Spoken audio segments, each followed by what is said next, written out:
কাটি দিয়া নাযায় আগতে ঘাঁহে দিব লাগিব তাৰ পিছতহে ট্ৰেক্টৰেদি এই হে কৰিব পাৰিব অলপ কাম কৰ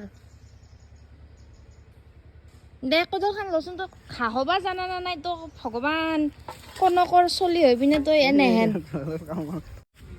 আজি বহুত দিনৰ মূৰত ঘৰত আহিছোঁ আৰু আহি দেখোঁ আমাৰ মাটি এনেকৈ পৰি আছে অজস্ৰ মাটি আৰু কথাটো হৈছে কি মানে পাপাৰ অসুখ পাপাই কৰিব নোৱাৰে চ' এতিয়া গুণুই কৰিব লাগিব ন কিন্তু গুণুৰ হৈছে সেই মানে কি ক'ম আৰু মই আজি তাক হাতত ধৰি টানি লৈ আহিছোঁ কদল মাৰাৰ কাৰণে ই ফালতুমি কৰি আছে আই গুণু জানা না গুণু কদল মাৰবা দেচোন মাৰ চাওঁ কি কৈছা ইমান জংঘলে হৈ আছে দেখোন ট্ৰেক্টৰে তই আহিলি গম পাবি ৰ ট্ৰেক্টৰৰ ব্লেডত নালগে ঘাঁহে নেদলি গৰু কোন তাহোন ঘাঁহে ল'ব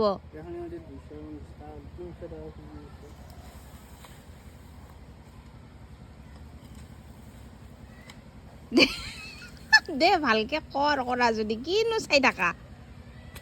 আইঅ চাবি মাটি দুপাব নহয়তো কোদালে দুপাব চাচোন অ পাপা জানছি নাই সুধছো দে পাপাৰ মতে হৈছে না নাই পাপাৰ দেখোন পচন্দ হৈ নাই হয় না পা পাছি না নাই নকচোন একো চাইছো ৰ বোলে কোনো